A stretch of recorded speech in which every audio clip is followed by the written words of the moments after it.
তো আল্লাহ তাআলা কোরআনুল কারীমের মধ্যে আয়াত দ্বারা উদ্দেশ্য করলেন, মিনহা খালাকনাকুম, তোমাদেরকে সৃষ্টি করা হয়েছে এই মাটির থেকে, ওয়া ফিহা নুঈদুকুম, আর তোমরা সকলেই প্রত্যাবর্তন করবে, তোমরা সকলে প্রত্যাবিত হবে মাটির ওই ঘরে।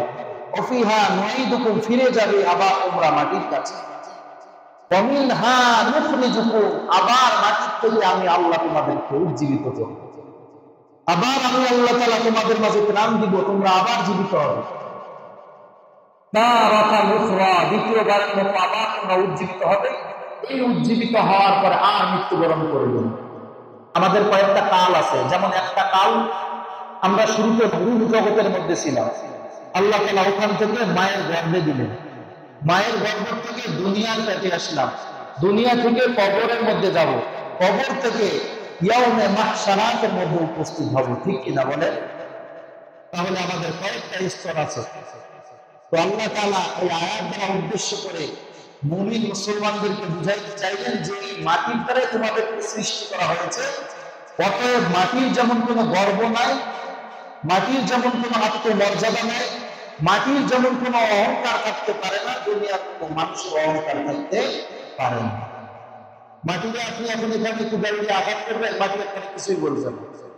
মাটিতে 1000 দিন আপনি খনন করতে থাকবেন, মাটি বলছে আর খনন করবেন না, বলছেনি?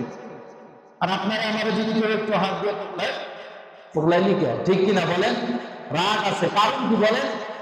আগুনের পাওয়ার হচ্ছে ঊর্ধ্বমুখী হওয়া, আগুনের অগ্নিশূলিকা এটা উপর দিকে যায়। মানুষের মাঝে আগুনেরও একটা সিফত আছে, আগুন গরম, এই কারণে মানুষের মাঝে রাগও আছে। আবার মাটি নরম, মাটির মতো সিফতও আছে, মানুষ সহজেই নরম হয়ে যায়। এই কথার মাধ্যমে মানুষের বুক ছেড়ে খামখাম করে দেওয়া যায়, আবার এক কথার মাধ্যমে মানুষের অন্তরটা খামখাম হওয়া, অন্তরটা মিল লেগে যায়, জোড়া লেগে যায়, জোড়াবদ্ধ হয়ে যায়, ঠিক কিনা বলে? তাহলে কথার মাধ্যমে সবকিছু আছে। তো আল্লাহ তাআলা কোরআনুল কারীমের মধ্যে এই আয়াত দ্বারা উদ্দেশ্য করে বললেন, তোমরা যখন মাটিতেই চলে যাবা, মাটির ঘরেই চলে যাবা, অতএব দুনিয়াতে যতদিন বেঁচে থাকবা আমি রবের দাসত্ব করবা, অন্য কারো দাসত্ব করবা না। এটা কিন্তু আল্লাহ বলেছেন। আর মুহাম্মদ আরবি নবী সাল্লাল্লাহু আলাইহি ওয়াসাল্লাম তিনি বলেছেন, আল কবরু রাওযাতুম মিন রিয়াজিল জান্নাহ আও হুফরাতুম মিন হুফারিন নার। আর রাওযাতু আল কবরু রাওযাতুম মিন রিয়াজিল জান্নাহ, কবর হচ্ছে একটা রওজা, একটা ঘর। আল কবরু রাওযাতুম মিন রিয়াজিল জান্নাহ বলতেছে এটা জান্নাতের রওজা, মানে বাগান, এটা জান্নাতের বাগানও হতে পারে, আও হুফরাতুম মিন হুফারিন নার, অথবা জাহান্নামের গর্তসমূহের মধ্যে থেকে একটা গর্তও হতে পারে।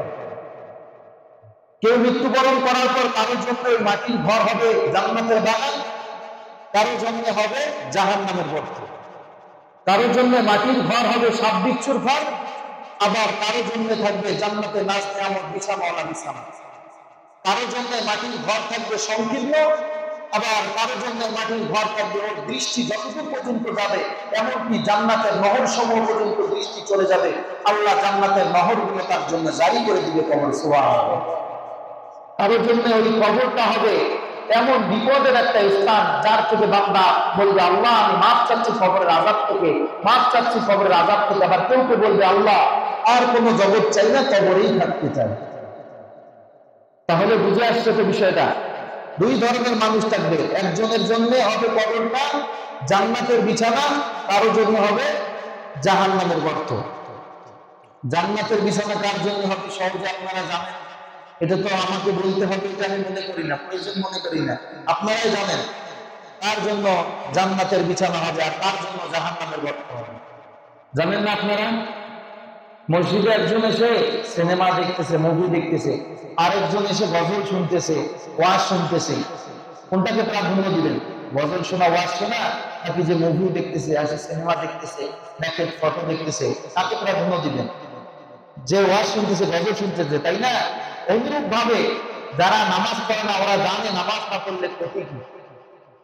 যারা অন্যের সম্পর্কে নিজের জবান থেকে ওরা জানে ওর সম্পর্কে যা বলতেছি এটা দ্বারা ক্ষতি কেউ নিজেই জানে। আপনাদেরকে সুন্দর একটা টপিক বা জ্ঞান আমি আপনাদেরকে দিচ্ছি, জ্ঞান দেওয়ার মতো আমার কাছে কোনো কিছুই নাই, আমি নিজেই নসিহতের যোগ্য, আপনাদেরকে নসিহত করবো কি? তারপরেও তাজা কোরআনের নিয়াতে আর কি বিষয়গুলো আলোচনা করলে নিজের ভিতরে আমল করা সহজ হয়, এই উপলক্ষে আর কি আপনাদেরকে বলা, মজা করা করতেছি আপনাদের সাথে। যদি কোনো ব্যক্তির ইচ্ছা করে, মনে চায় যে চায়ের হোস্টেলে গিয়ে, বাজারে গিয়ে আমি কারো নামে আমার জবানকে তুলবো, কারো বিভেদ করব, কারো পর নিন্দা করব, কারো শেখায়ত করব, ও ভালো না, ওর হজ কবুল হয় নাই, ওর নামাজ কবুল না, ওর পোশাকগুলো হারাম, ওর ব্যবসা হারাম, ওর বাণিজ্য হারাম, ও যাহা কিছু করে সব হারাম, যদি কারো এমন বলার ইচ্ছা করে, তাহলে নিজের বাবা মায়েরটা বলবে। এটা একটা সুন্দর একটা জ্ঞান বা টপিকের কথা বললাম। কার কথা বলবেন? নিজের বাবার কথা বলবেন। আমার বাবা এও ভালো না, ও সিগারেট খায়, আবার অন্য পরকারের দিকে তাকায়, আমার বাবা অন্যের বাসায় গিয়ে যে সে না বলে খায়। যদি বলতেই মনে চায়, আপনার বাবার নামে বলেন, আপনার মায়ের নামে বলেন, এতে লাভ কি জানেন? আপনার বাবা মার আমলের খাতায় যেগুলো বদ আমল রয়েছে, তার বদ আমল গুলো আপনার আমল নামে আসলো, আর আপনার নেক আমল গুলো আপনার বাবা মায়ের আমল নামে যোগ করা হবে। সুবহানাল্লাহ। অযথায় খামাখা নিজের খেয়ে অপরের ভালো করতে যাবেন কেন? আমার পার্শ্ববর্তী চাচার বদনাম করে আমার লাভ কি? ওর লাভ হইলো, আমার যে লাভ হইলো। আর আমার বাবা মা আমার জন্য অনেক কিছু করে, লাভ করলে আমার বাবা মা করবো। যদি গীবত করতে হয়, পরনিন্দা করতে হয়, সমালোচনা করতে হয়, তাহলে করবো বাবা আর মায়ের কথা। বুঝছেন তো? হাদিসের মধ্যে আছে, আল গীবাতু আশাদ্দু মিনাজ জিনা, এই গীবতকে জিনার থেকে অধিক অধিক অধিক কঠোর পর্যায়ের গুনাহ বলে সাব্যস্ত করা হয়েছে। গীবত অত্যন্ত কঠিন পর্যায়ের গুনাহ। এই গুনাহ থেকে আল্লাহ আমাদের সকলকে হেফাজত করেন। সবাই বলেন আমিন।